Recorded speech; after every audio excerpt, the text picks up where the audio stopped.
Айтматов район асыл спорт комплексінде айымдар арасында 20+, 35+ жана 50+ құрақталар арасында талас айымдары ынтымағы 2023 аталыштағы волейбол ойыны бойынша облыстық мелдеш болуп өтті.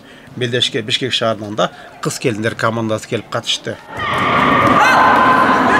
Мелдешибиз бул жеңиштин, достуктун, ийгиликтин мелдеши болсун.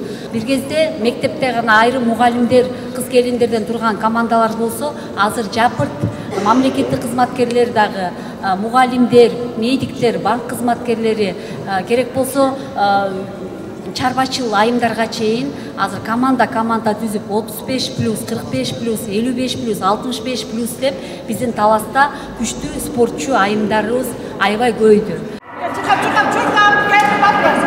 Талас айымдары кыз келиндер арасындағы волейбол боюнча облустук мелдешти 2 жылдан бери Гүлиза Айтназарова уюштуруп келет. Өткөн жылы бул оюнга 6 команда катышса, быйыл 13 команда катышып жатат. Волейбол командалык оюн болгон үчүн бул командада ар бир игроктун орду чоң, маанилүү. Булар бир муштун бир ынтымакта ойношсо, ийгиликке гана жете алышат. Айымдар мыкты, негизи баардыгына жетишип, үй-бүлөгө да жетишип, оюнга да жетишип, өз орларын алып келип жатышат. Талас жаштарын волейболго чакырам. Келиңиздер, ойноңуздар. Мына эң алдыңкы эжекебиз 65 жашта. Айымдар арасында волейбол оюнун колдоп келген Кыргыз Республикасынын Жогорку Кеңешинин депутаты Дастан Жумабеков Белдештин Байке фондусуна өз салымын кошту.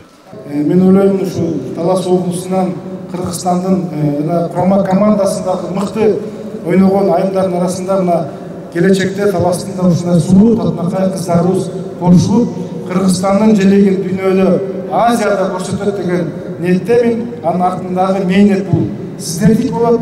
Кудай буйрса, ошол күнгө да жетебиз деген мен тилектемин. 50+ командасынын оюнчусу көп жылдан бери Талас район кыз келиндер командасын жетектеп келе жаткан Бактыгүл Мүсүралиевага уюштуруучулар тарабынан мактоо баракчасы тапшырылды. Биздин Талас ынтымагы, Жалаңерек ушул Талас областынан эмес, республиканы кучагына алып, мыкты волейбол командалар чыга берсин. Баарыбыздын үй-бүлөбүздө тынччылык, аманчылык болсун, ден соолук болсун. Анан Кыргызстаныбыздын чаңгарыгы бекем болуп, ошол бекем чаңгарактын астында жигердүү эмгектенип, өзгөчө 55+ апалар жаштарга үлгү болуп, ошолорго стимул болуп жүрө берели. Жыйынтыгында 35+ куракталар арасында Бишкектен келген команда 1-чи орунду, 2-чи орунду Талас району командасы ээледи. Ал эми 20+ куракталар арасында 1-чи орунду Айтматов командасы, 2-чи орунду Бакай Ата командасы жана 3-чү орунду Талас району командасы ээлеп, кубок, медаль жана баалуу белектер менен сыйланышты.